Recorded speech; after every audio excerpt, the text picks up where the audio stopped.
Friends, I am Soma here and welcome to build career channel.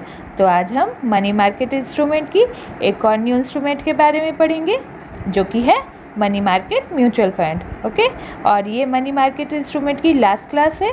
इसके बाद हम capital market को स्टार्ट करेंगे। और ऊपर में आई बटन में मैंने पिछली मनी मार्केट इंस्ट्रूमेंट की सारी क्लासेस की सीरीज़ प्रोवाइड की है, तो एक बार ज़रूर जाकर चेक करना।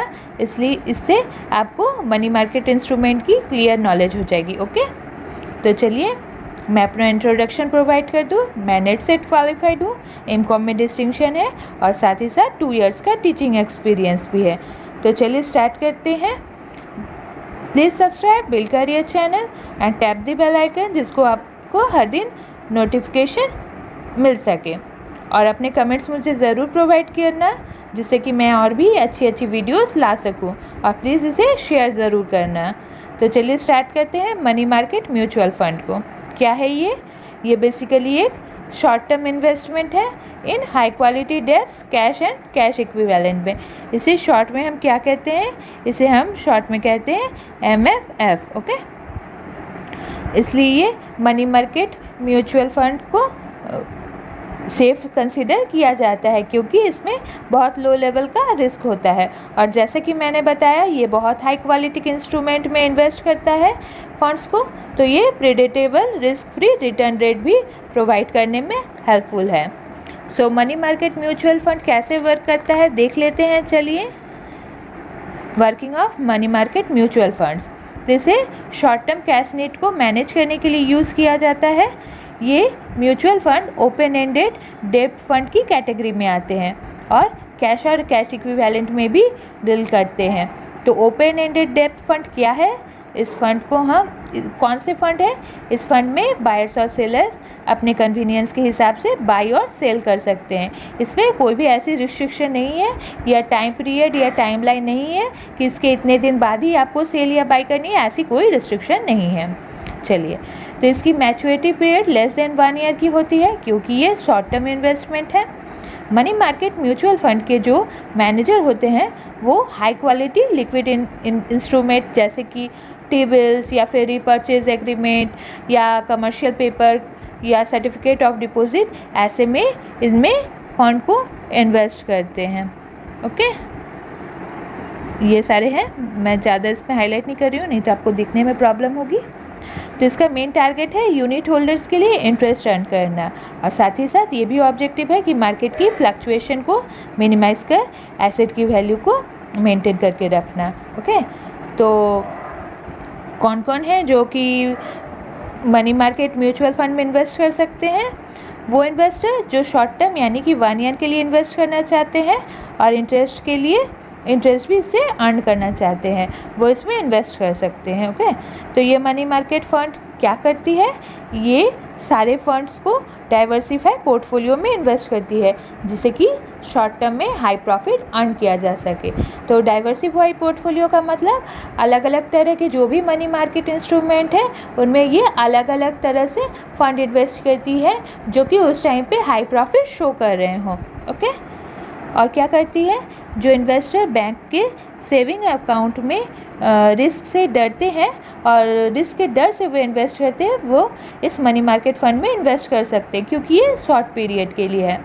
तो सेविंग अकाउंट में ये क्यों इन्वेस्ट करते हैं? क्योंकि सेविंग अकाउंट में मार्केट फ्लक्चुएशन का रिस्क या तो मिनिमम होता है या फिर नेग्लिजिबल होता है। तो मनी मार्केट म्यूचुअल फंड क्या करती है? सेफ्टी के साथ हाई रिटर्न भी प्रोवाइड करती है as compare to saving bank account. इसमें कोई भी इन्वेस्ट कर सकता है, चाहे वो इंडिविजुअल हो या फिर कॉरपोरेट सेक्टर। तो अब देखते हैं कि इसके कौन कौन पोर्टफोलियो में कौन कौन आते हैं, कौन से इंस्ट्रूमेंट आते हैं।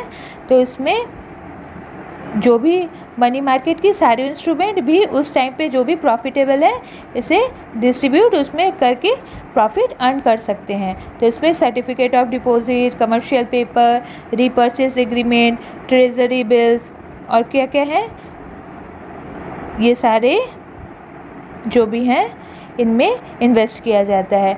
तो मैंने इन सब की जो भी आपको अगर फुल डिटेल एक्सप्लेनेशन चाहिए तो आप प्लीज़ जाके एक बार आई बटन में क्लिक करके देखिए, मैंने उसमें सारे मनी मार्केट इंस्ट्रूमेंट का लिंक प्रोवाइड कर दिया है। ओके, तो इसे मैं यहाँ पे एक्सप्लेन नहीं कर रही हूँ क्योंकि क्लास बहुत ज़्यादा लंबी हो जाएगी और आप बहुत बोर हो जाओगे। ओके, तो चलिए अब फैक्टर को देखते हैं कि कौन से फैक्टर देखने चाहिए बिफोर इन्वेस्टमेंट इन इंडिया।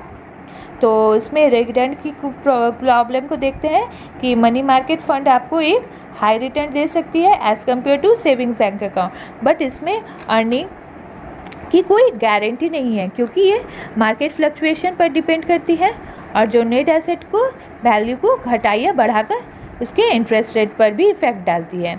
इसमें रिस्क भी है, इसमें कई तरह के रिस्क इन्वॉल्व होते हैं जैसे कि interest rate, market fluctuation risk. इसमें अंडरलाइंग एसेट की प्राइस इंक्रीज हो जाती है और इससे इंटरेस्ट रेट कम हो जाता है, और इससे क्या होता है वाइस वर्सा, अगर अंडरलाइंग एसेट की वैल्यू डिक्रीज हो जाएगी अगर इंटरेस्ट रेट बढ़ जाएगी तो। ओके, तो ऐसा भी हो सकता है कि मनी मार्केट म्यूचुअल फंड के जो मैनेजर हैं वो रिस्क की इंस्ट्रूमेंट में इन्वेस्ट करें और उसमें डिफ़ॉल्ट की पॉसिबिलिटी भी ज़्यादा हो सकती है।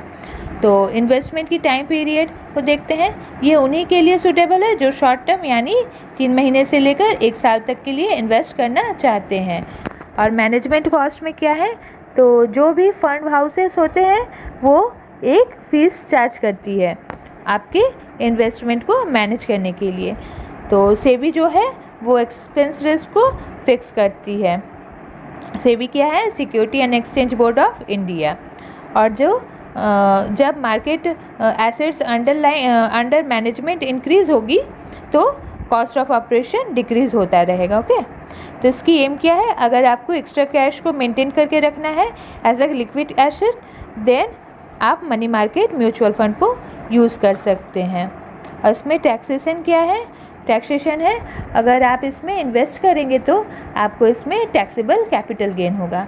टैक्स रेट तो time period of depth instrument depth fund पर डिपेंड करता है, बट मनी मार्केट में आपको शॉर्ट टर्म कैपिटल गेन हो सकता है और आपको इनकम टैक्स स्लैब के हिसाब से जो भी आप कौन से इनकम टैक्स स्लैब में आते होंगे उसी के अकॉर्डिंग ही डील होता है।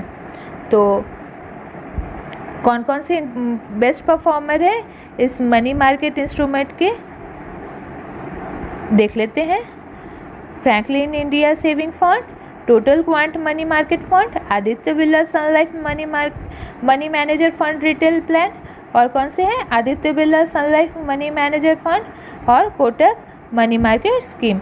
तो ये 5 नाम है, ये बहुत ज़्यादा इंपॉर्टेंट है और आपके नोट्स के लिए बहुत ज़रूरी है।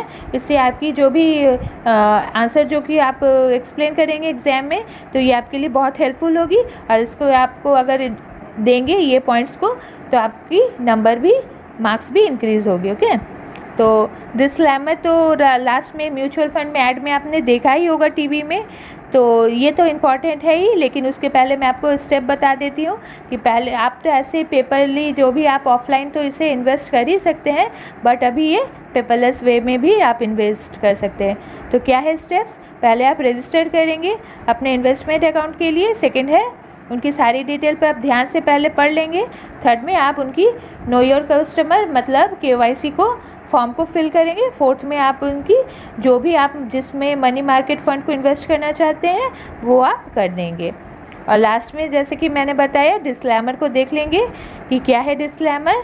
Mutual fund investments are subject to market risk, read all scheme related documents carefully. मतलब क्या है, म्यूचुअल फंड निवेश बाजार के जोखिमों के अधीन है और योजना से संबंधित सभी दस्तावेजों को ध्यान से पढ़ें।